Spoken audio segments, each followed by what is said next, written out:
नमस्कार दोस्तों, आप सभी का स्वागत है आपके अपने YouTube channel government teacher hub पे। दोस्तों, आज हम लोग एक विशेष चर्चा के साथ जुड़ चुके हैं। जैसा कि आप सभी को पता है कि बिहार राज्य विद्यालय अध्यापक भर्ती 2023 जो होने वाली है, उसकी सिलेबस को, पाठ्यक्रम को जारी कर दिया गया है। तो उसी के पाठ्यक्रम पर चर्चा करने के लिए आज हम लोग जुड़े हैं।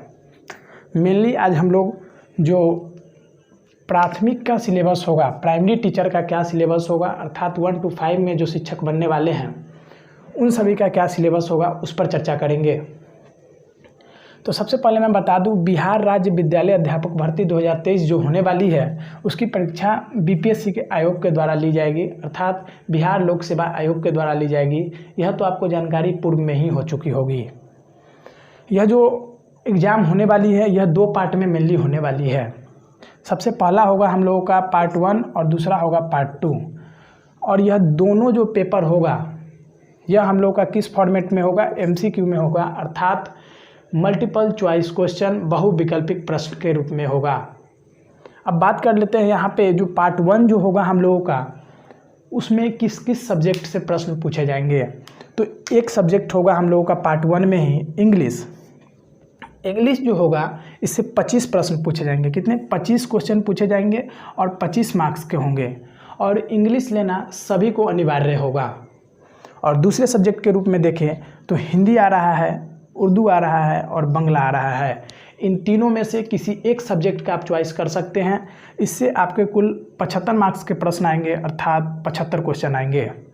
अगर पार्ट 1 का देखा जाए तो कुल 100 नंबर की आपकी परीक्षा होगी, जिसमें आपको 30% लाना, कितना? 30% लाना अनिवार्य होगा। तो देख सकते हैं यहाँ 100 नंबर की अगर ये परीक्षा होती है कुल, तो इसका 30% कितना होगा? तो आप बोलिएगा 30 मार्क्स। मतलब कि इन 100 नंबर में आपको 30% लाना अनिवार्य होगा। और यह जो पार्ट 1 पेपर जो होगा, यह क्वालिफाइंग नेचर का होगा, जैसा कि मैं यहाँ लिख भी दिया हूँ। क्वालिफाइंग नेचर कहने का मतलब है, जब तक अगर आप इस पेपर को पास नहीं करते हैं, तब तक आपको दूसरे पेपर की जो परीक्षा की पेपर होगी उसको चेक नहीं किया जाएगा। यह जो 100 नंबर की आपकी परीक्षा होगी, कुल 2 घंटे की परीक्षा होगी। परीक्षा की अवधि क्या होगी? 2 घंटे की होगी। 100 नंबर की आपकी परीक्षा होगी। पहला जो होगा इंग्लिश सब्जेक्ट होगा, जो सभी को लेना अनिवार्य है। और दूसरे सब्जेक्ट के रूप में आपका हिंदी, उर्दू, बांग्ला, इन तीनों में से किसी एक भाषा को आप चुन सकते हैं, जो कि 75 मार्क्स के आपके प्रश्न पूछे जाएंगे। और कुल कितने क्वेश्चन होंगे? 75। और इसमें 30% लाना अनिवार्य होगा, अर्थात इसमें 30 नंबर लाना अनिवार्य होगा। इसका कोई वेटेज नहीं होगा, यह सिर्फ पास मार्क्स वाले पेपर होंगे। अब बात कर लेते हैं जो मेन पेपर है हम लोगों का, पेपर 2 है। इस पेपर 2 पर हम लोग चर्चा कर लेते हैं। पेपर 2 में आपके मेनली 3 सब्जेक्ट आएंगे। ऐसे तो इसके बहुत विस्तार पूर्वक उसमें दिया गया है, लेकिन मैं इसे शॉर्ट में बता रहा हूँ। इसमें मेनली 3 सब्जेक्ट आएंगे आपके। पहला आएगा जीके जीएस, दूसरा आएगा मैथ और तीसरा आएगा रीजनिंग। और इससे कुल कितने प्रश्न आएंगे? तो इससे कुल 150 क्वेश्चन आएंगे और 150 मार्क्स के होंगे। और ये कितने घंटे के पेपर होंगे? तो यह भी 2 घंटे का पेपर होगा। अब बात कर लेते हैं कि जीके जीएस में मेनली आप लोग को किस पार्ट पर फोकस करना होगा। तो मेनली जो है आप लोग को इतिहास पर फोकस करना होगा। और इतिहास के भी किस पार्ट पे?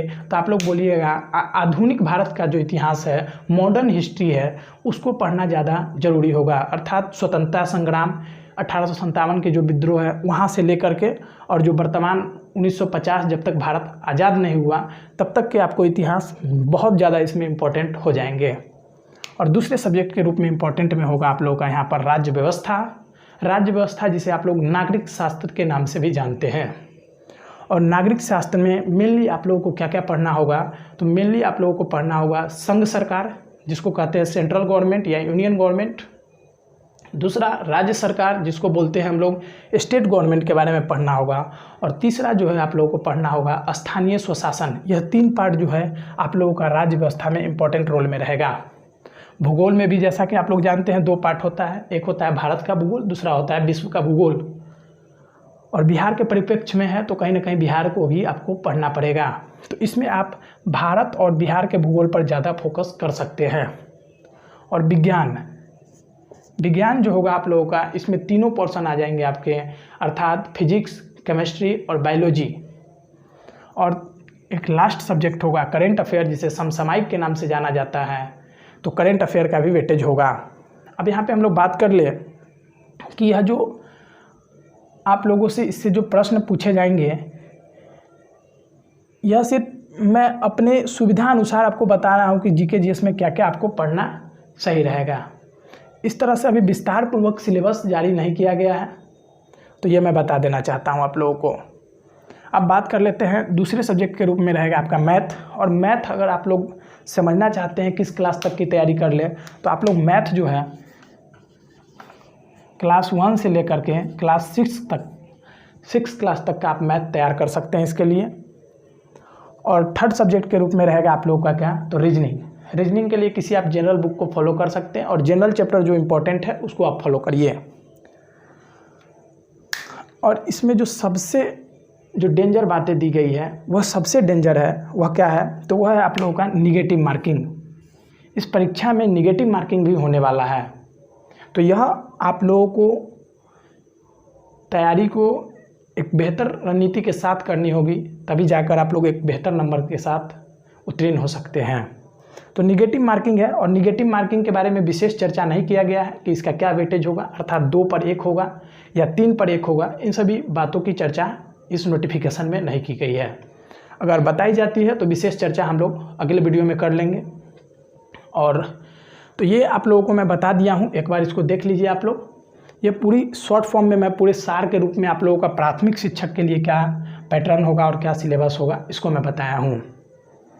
साथ ही साथ दोस्तों मैं बता देना चाहता हूँ कि अगला वीडियो लेक्चर जो आने वाला है वह आएगा कि यह जो सब्जेक्ट है इनको आप किस सोर्सेस के माध्यम से पढ़ सकते हैं, इसका स्रोत क्या होना चाहिए। तो अगर वीडियो अच्छा लगा है तो इस वीडियो को लाइक करिएगा, अपने मित्रों और दोस्तों के पास इसे शेयर करना ना भूलिएगा, और साथ ही साथ चैनल को सब्सक्राइब कर लीजिए इस तरह के वीडियो को प्राप्त करने के लिए। मिलते हैं अगले वीडियो में, तब तक के लिए जय हिंद जय भारत।